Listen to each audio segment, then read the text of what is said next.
छोटा हुआ बालक अपनी माँ की एक से टूटी हुई झोंपड़ी में आ गया। माँ से कहने लगा, माँ मुझे मारा है। किसने मारा है? मौसी ने मुझे मारा है। क्यों? तूने गलती करी होगी। मौसी ने मारा है तो क्या हो गया? तू रोता क्या? वो मात नहीं है तेरी? बेटा वो तेरी माँ है, छोटी माँ है, नहीं रोते। माँ तो मारती है ना। कोई बात ना मैया, दूसरी बात है। कहा मौसी ने थप्पड़ दियो मारे कनपटी जाए के, पिता न मुख पे कऊ फटो ना कही समझाएगी। माँ मौसी ने मारा, मुझे कोई दुख नहीं है। दुख इस बात का है कि पिताजी गद्दी पर बैठे रहे और टुको टुको देखते रहे, कुछ बोले ही नहीं। तो ये मेरे पिता कैसे हो सकते हैं? ऐसा भी पिता होता है? पुत्र के पिटता रहे, पिता खड़ा देखता रहे। माँ क्या करूं? मैया कहने लगी, नहीं नहीं बेटा, वो पिताजी है तेरे। और मैया ने क्या कहा? उसने एक बात कही कि उस गद्दी का तब अधिकारी होगा जब तू मेरी कोख से जन्म लेगा। मैया मुझे मारने लगा। जब छोटा बच्चा को मनाओ तो हिचकियां लेता है, हिचकी लेता है और धीरे धीरे बताता है, सुनीति ने अपने जेठ में भर ले बालक। क्या किया? अच्छाई तो कहा है। देखना सुनीति क्या कह रही है, तेरी माँ मौसी ने मारा है, तुझे क्या होगा? कोई बात ना बेटा, चुप है जा। आज की माता होती,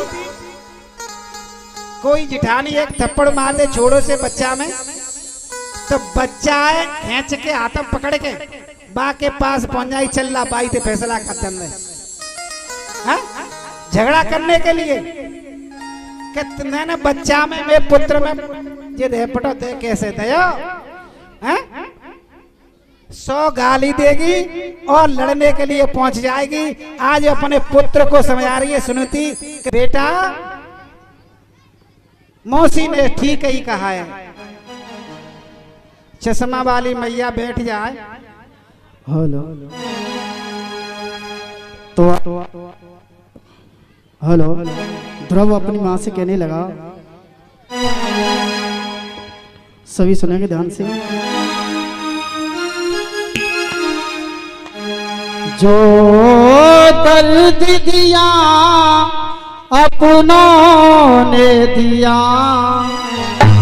हे माँ, उस कचहरी में पिताजी बैठे लेकिन उन्होंने कुछ भी नहीं कहा। जो दर्द दिया अपनों से मिला, गैरों से शिकायत कौन करे।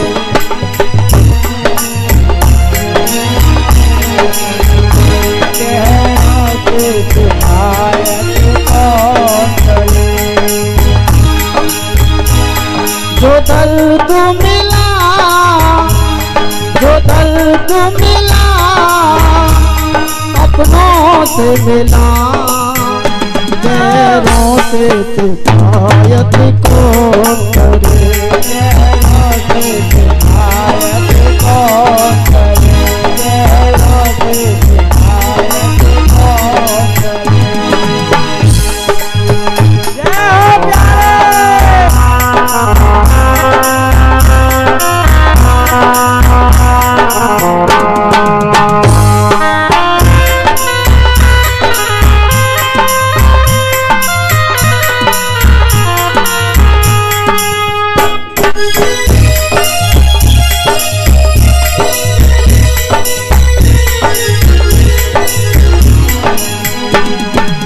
और कहा है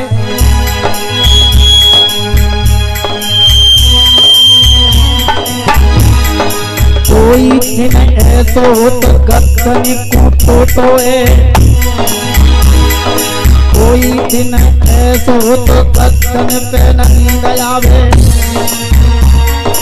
कोई दिन ऐसो तो कम्बल कूटो तो है, ऐसो आवे कम्बल कूटो तो है, कोई दिन ऐसो आवे कम्बल कूटो तो है, कोई दिन ऐसो होते कोई दिन ऐसो होवे टूटी न भावे, कोई दिन ऐसो तो टूटी न भावे, पर कोई दिन ऐसो हो तो एक पत्ती को तो है।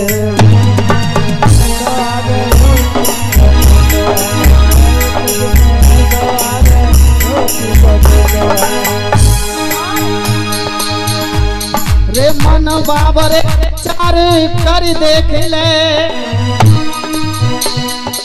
आज दिन कैसो और कल दिन कैसो है, आज दिन कैसो देखो कल दिन कैसो है, आज दिन कैसो और कल दिन कैसो है, तो दर्द मिला अपनों से मिला, पैरों से शिकायत कौन करे, पैरों से शिकायत कौन करे, पैरों से शिकायत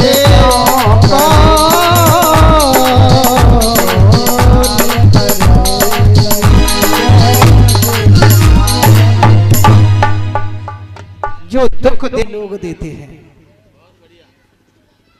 मैया ने कहा बेटा तेरी मौसी ने ठीक कहा है कि तू बड़ा हो जाए तपस्या करने जाना। अरे ये तेरे पिता की गद्दी क्या, ऐसी गद्दी तो हजारों नौछावर हो जाएंगे, हजारों के। हाँ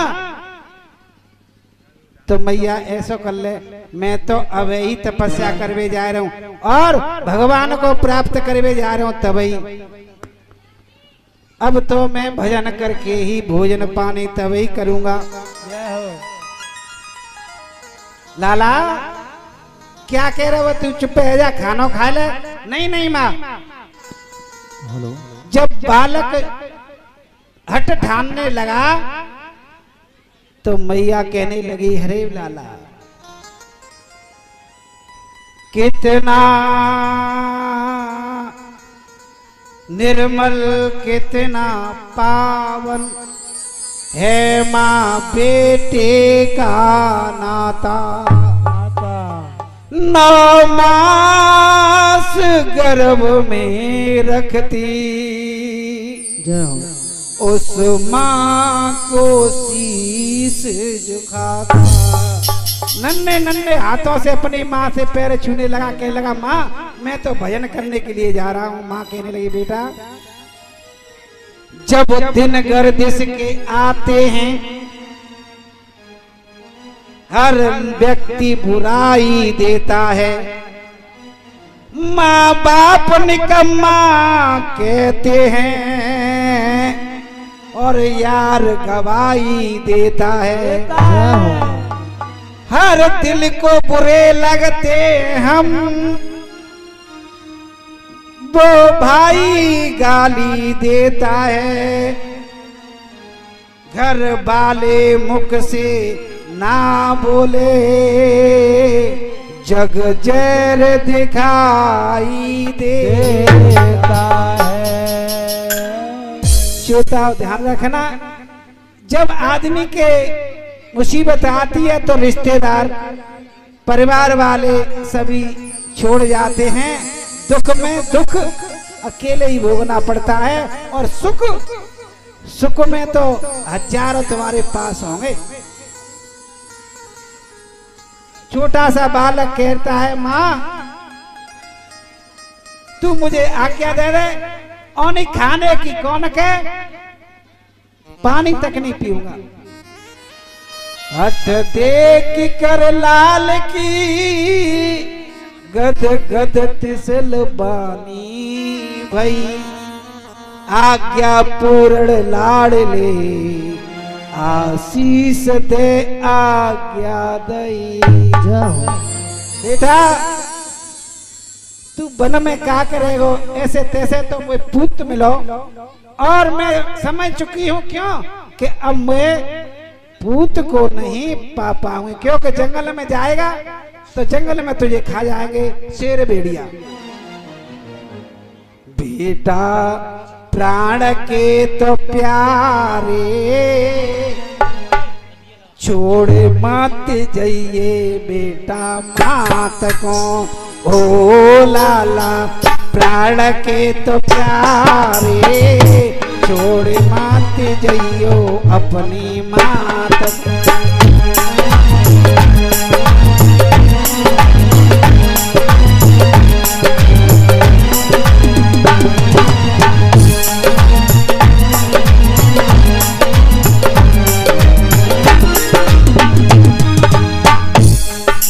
बड़े दुखन से बेटा पालो मैं तो रही बताई,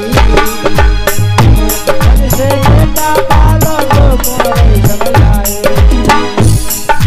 सूखे में मैंने तोए सुलायो, सूखे में मैंने तोए सुलायो, गीले में मैं सोई लाला रजनी जाग के बिताई, छोड़े माते गईयो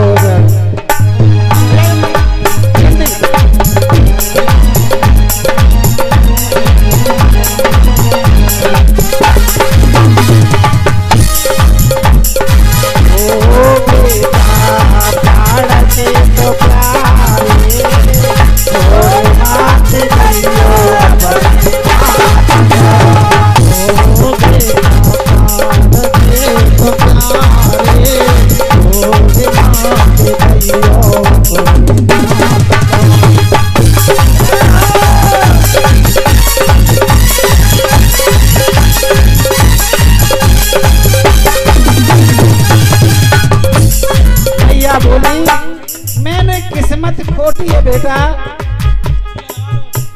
मेरे जीवन में सुख नाम का एक पल आया ही नहीं, मेरे हिस्से में सुख आया ही नहीं, मेरे हिस्से में तो दुख ही दुख आया है। किस्मत की में खोटी छैया अटा पे कागा बेड़ा रे, खोटी छैया अटा पे कागा बेड़ा रे। बिना नमक की रोटी खाए के, बिना नमक की रोटी खाए के लाला तो मालिक मुँह पे रूठे बंसी बारे, छोड़े माते गईए लाला मात को, ओ बेटा प्राण के तो प्यारे भैया, प्राण के तो प्यारे, छोड़े माते गईए अपनी मात को, ओ बेटा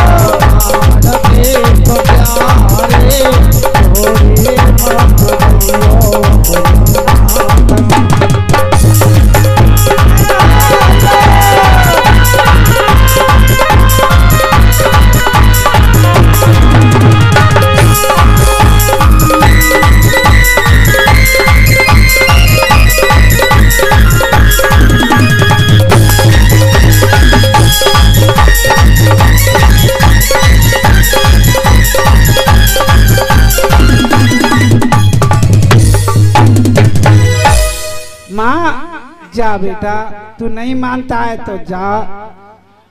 बालक रूप साधु तन धारी, होए स्नेह विकल नर नारी।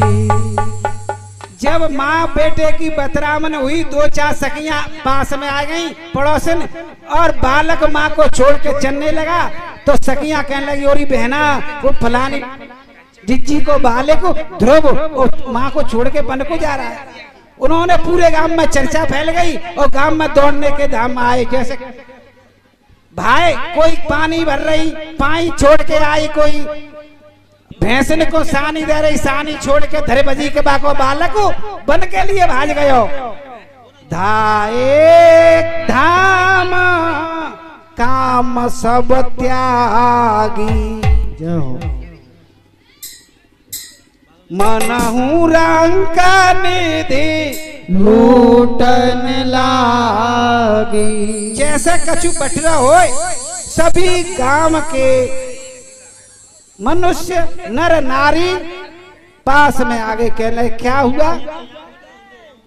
छोटी रानी ने इसके पहले तो इसे दासी बना दिया, अब इसके बालक को वनवास दे दिया है। हाय हाय ऐसो गांव में कोई ना है जे जा बालक को रोक ले और अपनी मैया को बेचारी को जा सुख ना मिलो, अपनी मैया के साथ कर दे। जा गांव में सब ऐसे ही बैठे हुए है, कोई आदमी ना है। जब माताएं बतराने लगी तो कहने लगे भैया कि चलो आज हमारे राजा कछ भी दंड दे बाको हम सहन करेंगे, अन्यथा हम ऐसे गांव में रहने से क्या फायदा। गांव के 2-4 लोग इकट्ठे होकर के उस राजा के पास पहुंचे। हे राजा, तो जैसे पिता पर धिक्कार है, एक छोटा सा बालक आज तेरा बन के लिए जा रहा है, न तुझे उसे रोटी दे सका, न उसे अच्छे कपड़े पहना सका, और आज तुझको छोड़ करके वह बन के लिए जा रहा है। और तेरी रानी आंगन में बेहोश हो गई है, वो मरने वाली है। हे राजा, अगर पुत्र लौटा ले तो ठीक है, अन्यथा हम तेरी नगरी में न बात मानेंगे और न तेरे साथ किसी बात को सहयोग नहीं करेंगे। कहने लगा राजा, हे गांव वाले हो, मेरे पुत्र को लौटा लो, उससे कहना कि शुद्ध गेहूं की रोटी मिलेगी और सब्जी मिलेगी, अब नमक से रोटी नहीं खानी पड़ेगी। गांव वाले पहुंचे ध्रुव के पास, भैया ध्रुव घर लौट चल, राजा का आदेश है, शुद्ध गेहूं की रोटी और सब्जी मिलेगी। वो कहने लगा बालक, बारे परमात्मा, अमी तो मैं घर से गांव से बाहर ना निकल पायो, तब तक तो शुद्ध गेहूं की रोटी सब्जी मिल रही है। वो कहने लगा बालक, अरे गांव वाले दादा बाबा तुम लौट जाओ, मुझे नहीं जाना, घर वापस नहीं जाना। द्वारा राजा के पास आए, कहने लगे वो पुत्र नहीं मानना है, वो तो जा रहा है। अरे कह दो आधा राज्य उसका लौटा लो। जाकर के कहा कि आधा राज्य मिल रहा है, लौट जाते, अब क्या बात है, तेरा ऐसा तुझे मिल रहा है। ध्रुव ने कहा कि मैं घर से बाहर ना निकल पायो, जब से आधो राज्य मिले वो है गयो। अरे गांव वाले हो, अरे दादा, अरे चाचा, अरे ताऊ, अरे बाबा, मुझे जाने दो, मुझे जाने दो। क्यों कि भगवान ऐसे नाम पर मैं अपने घर से बाहर पैर रखा है, सब कुछ मिलने लगा। अगर तेरा मैंने भजन कर लिया तो क्या नहीं मिल सकता। सब लौट करके वापस आ गए, और जब नहीं बालक लौट रहा है तो कहने लगे राजा, भैया मैं एक दुष्ट प्राणी पत्नी का गुलाम हो गया, अपनी बड़ी रानी की मैंने दासी बना दिया। तुम किसी प्रकार से मेरे पुत्र को वापस कर दो और मैं राज्य को त्याग कर वन में भजन करने के लिए चला जाऊंगा। ध्रुव पूरी राज्य का मालिक होगा। गांव ने सभी ने कहा, लेकिन वो नहीं लौटा है। हे राजन परीक्षित, इस प्रकार से बालक बाहर निकल गया। वह मैया रोती हुई बेहोश हो जाती है और बालक चला जाता है। गांव वालों आकर के देख रहे उस तमाशे को। ऐसा व्यक्ति कोई नहीं था जिसके आंखों में आंसू नहीं थे। सोच रहे हैं कि बेचारी पर पुत्र नहीं था, तब दूसरी शादी करवाई और दूसरी शादी करके आई सौत, उसने भी लात मार करके बाहर निकाल दी, घर भी निकाल दिया और आज टूटी हुई झोंपड़ी में रह रही थी, उस झोंपड़ी से अपने माँ बेटे को अलग कर दिया। भगवान किस कसूर की दी है इसे सजा, जिंदगी यही है तो जिंदगी में क्या, किस कसूर की, भगवान किस कसूर की दी है मुझे सजा, जिंदगी यही है तो जिंदगी में क्या।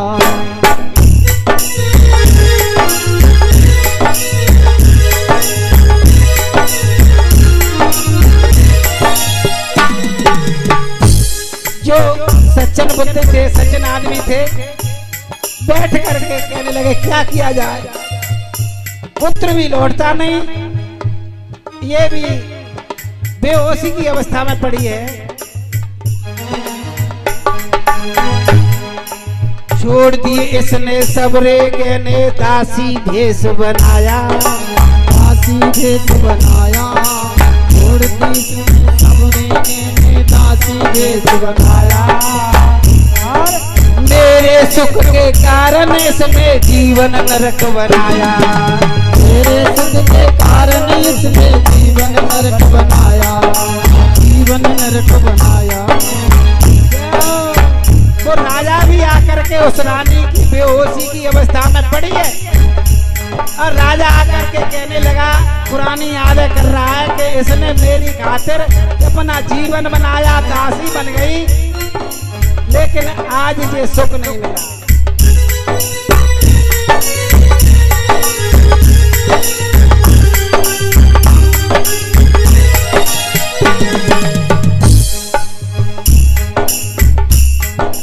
छोड़ के इसने अपने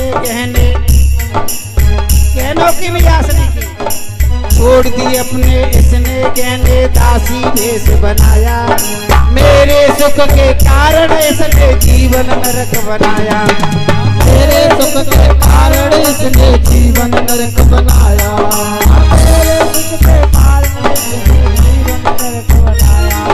भगवान किस कसूर की है इसे सजा, जिंदगी यही है वो जिंदगी में क्या, भगवान किस कसूर की है मुझे सजा, जिंदगी यही है वो जिंदगी में क्या, जिंदगी यही है वो जिंदगी में क्या।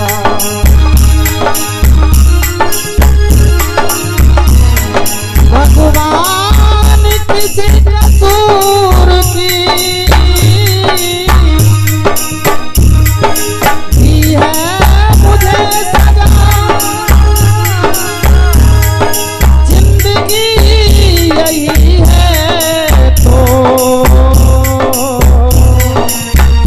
जिंदगी में क्या। फूलों के हार छोड़ के जाओ कांटों को गले लगाया, राधे मुझे जैसे स्वार्थी पापी को जीवन सफल बनाया, मुझे जैसे स्वार्थी को जीवन सफल बनाया, जीवन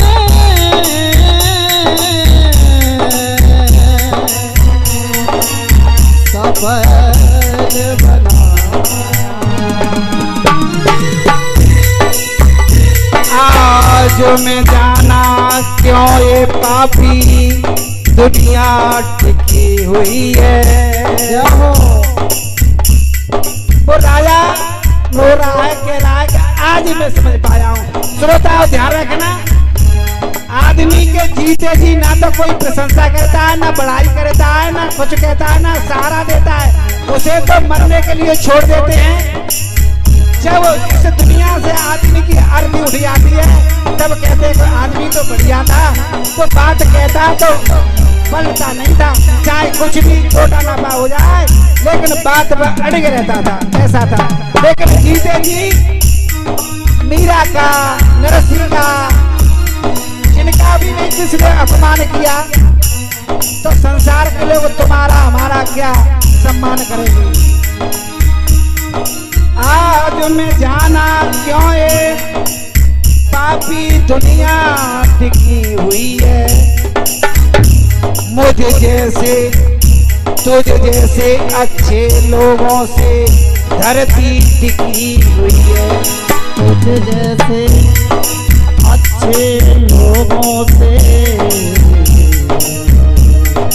धरती टिकी हुई है, तुझ जैसी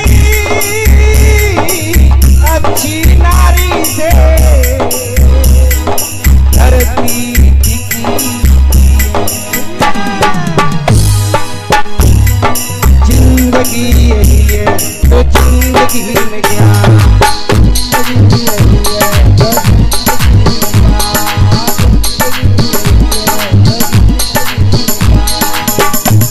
भगवान किस कसूर की दी है इसे सजा, भगवान इस कसूर की दी है इसे सजा। जिंदगी यही है तो जिंदगी में क्या, जिंदगी यही है तो जिंदगी में क्या। भगवान किस कसूर की, भगवान किस कसूर की दी है मुझे सजा, जिंदगी यही है तो जिंदगी में क्या, जिंदगी यही है तो जिंदगी में क्या, जिंदगी यही है तो जिंदगी में क्या। भगवान किस कसूर की दी है इसे सजा, जिंदगी यही है तो जिंदगी में क्या। गांव वाले सभी को समझा बुझा करके अपने अपने घर चले जाते हैं।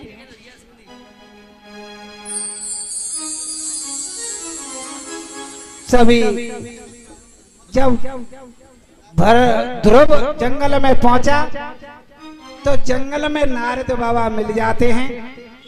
जब नारद मिल गए तो कहने लगे लाला कहाँ जा रहे हो बेटा, कहाँ जा रहे हो? बाबा तुम्हें ना मालूम है मैं भजन करने लगी जा रहा हूँ। अरे तू भजन करेगो, तेरे तो दूध के दांत ना गिरे, तू पागल है गयो, एक घर भाग जा। नहीं नहीं बाबा मैं भजन करने के लिए जा रहा हूँ। जी बता, भजन करने के लिए जा रहे हो तो तेने गुरु बनाओ। गुरु बाबा गुरु तो कोई ना बनाओ, तुम ही बन जाओ। अच्छा ते बोला ते ही कुंडी खोले। बाबा नहीं तुम ही बन जाओ। तो भैया ठीक है। गुरु क्या होता है बाबा? तो नारद कहने लगे भव बिन गुर बिन तरे न कोई, और चाहे बिरंच शंकर सम हुई। लाला बिना गुरु के चाहे शंकर भगवान ही क्यों न हो, वो भी इस संसार से पार नहीं हो सकते। तो बाबा के पैरने में गिर गए और नन्हे नन्हे हाथ कहने लगे बाबा तुम ही बन जाओ। बाबा ने गुरु दक्षिणा दी और मंत्र दिया 12 अक्षरों का, ओम नमो भगवते वासुदेवाय नमः। जब मंत्र को पा लिया, लाला ने वृक्ष में पहुंच गया। जी बता लाला अब भगवान को भजन कैसे करेगो? तो नारद बाबा ने तस्वीर बना दी। उसके अंदर इस तरह में 4 भुजा होंगी, पद्म चक्र गदा हाथों में होगा, चौड़ा सीना होगा, माथे पर मुकुट होगा, एक सुंदर दिव्य कीर्ति होगी। उसका आकार बना करके लाला चला गया, वन में भजन किया। भजन करने के बाद कुछ दिन तो भोजन किया, फिर सूखे पत्तों को खाया। सूखे पत्ते खाने के बाद उसने कुछ नहीं, पानी भी छोड़ दिया और हवा को रोक करके एकदम डांट दिया। जब हवा ध्रुव ने डांटी तो पूरे वायुमंडल की हवा रुक गई और भगवान कहने लगे, क्या है गए नारद, क्या बात है, ये कौन सा भक्त है? कहने लगे, नेक और पैरों तुम्हें मालूम पड़ी जाते, जा करके ध्रुव तपस्या कर रहा है और थोड़े समय में ही उसका जीवन, ये शरीर की काया मिटने वाली है। भगवान गजगिरा की तरह दौड़ कर आए, कहने के बेटा ध्रुव खड़े हो जाओ। लेकिन ध्रुव तो सुनता ही नहीं है। वो तो भगवान की मूर्ति अपने हृदय में रखे हुए था। भगवान ने सोचा कि इसकी मूर्ति बनाकर मेरी इसके हृदय में उस मूर्ति को खींचा। एकदम घबरा करके ध्रुव ने आंखें खोली। जब आंखें खोली, वही मूर्ति अपने अंदर देख रहा था, वही मूर्ति सामने खड़ी है। अब देख कर के कहने लगे, हाथ जोड़कर खड़ा हो गयो। लेकिन छोटो सो बालक, ना तो स्त्री जान तो ना पूजा करे वो जानत। भगवान के सामने खड़े हैं और भगवान ने अपना शंख ला और ध्रुव के कपोलों से छुलाया और 6 शास्त्र और 18 पुराणों का सवर्ण को ज्ञाता बन गया ध्रुव। और भगवान की स्तुति की और स्तुति दे करके भगवान ने वरदान दिया है कि बेटा जाओ, तुम 36,000 वर्ष तक राज्य करो और राज्य करने के बाद मेरे धाम को तुम चले आना। जब राजा को मालूम हुआ कि मेरे पुत्र ने भगवान को प्राप्त कर लिया है, जब गांव वालों को मालूम हुआ कि ध्रुव ने भगवान को प्राप्त कर लिया है, तो राजा ने कहा कि जाओ एक हाथी सजवा दो। ऐरावत हाथी, बड़े बड़े हाथियों को सजा करके गांव धूमधाम से चलने लगे और ध्रुव को लाए बैठा करके ऊपर बैठाया हाथी पर। ध्रुव ने देखा कि मेरे चाचा, ताऊ, भैया, दादा, बाबा पैदल पैदल चल रहे हो, जा मैं इसे जा हाथी पे बैठा हूं, वो अच्छा ना लग रहे हो। पीलवान से कहा, पीलवान इस हाथी को रोक देना, वो नीचे तारियो ने, रोक रोक, वो नीचे तारे ने, वो टॉयलेट करना हो नीचे तार ले। बहाने से बालक नीचे उतर गए, कहने लगे भैया टॉयलेट कर ले, चल बैठे हाथी पे। अरे पागल, ये तो मैं बहाने बता रहा हूं, तुम ऊपर से हाथी पे थे, नीचे नहीं तार रहे हो, जाओ दे। अब जी बता, मैं बाबा, चाचा, ताऊ, दादा, अम्मा, दादी सब पैदल पैदल जा रही हैं और मैं हाथी बैठे हो, नहीं बैठे हो। सबके मन गदगद हो गए और जब घर आए, वही सुनीति सुरुचि जिसने ध्रुव के चांटा मारा था, वही घी को दीपक जलाए के कहले, योरी बहना मेरे लला आया हुआ है, तपस्या पूजन करने के लिए चल, बाकी आरती उतारेंगे। जब ध्रुव आप साहब कहने लगे, मेरे रथ मौसी के द्वारे पर जाओ। मौसी के द्वारे पर आयो, वो सखियां कहने लगी, अरे तारी जी बता, तेने तो मारे मारे के वो बना में भेद आरती उतार रही है? बाप बात नहीं बनी, अरे बहना को बात ना कंती ते ही जाते हैं। भीतर जाकर के शर्म के मारे उसने फाटक को लगा दिया। ध्रुव पहुंचा है उस घर पर, मौसी घर पर। मौसी ने कहा, मौसी मैं तेरो लाला, तू किवारे खोल मैया, किवारे खोल। जब किवार खोले हैं, मौसी बहुत शर्मिंदा है। गांव के लोगों से, ध्रुव से जाकर के मौसी के पैर छुए, मौसी मुझे आशीर्वाद दे दे, भगवान मुझे दर्शन दिए। इस प्रकार से प्रसन्न हो गए, सभी जय जयकार करने लगे और ध्रुव को राज्य मिला। कुछ समय बाद राजा ने राज्य दिया है और 36,000 वर्ष तक ध्रुव ने राज्य किया। जब माँ के पास पहुंचा ध्रुव तो माँ तो एकदम अंधी हो चुकी थी, चौक पुत्र के वियोग में रो रो करके आंखों से दिखता नहीं था। अपने एक ही पुत्र जो भी बुढ़ापे में पैदा हुए अब वो बन कुछ चलो जाए तो भी तो जिस समय थी कि मेरा पुत्र तो जीवित आ ही ना सका। जब लाला को देखो सुनीति ने तो भगवान का मंत्र ध्रुव ने मारा है, उसकी आंखें ठीक करी और जय जयकार हुई है। ध्रुव चरित्र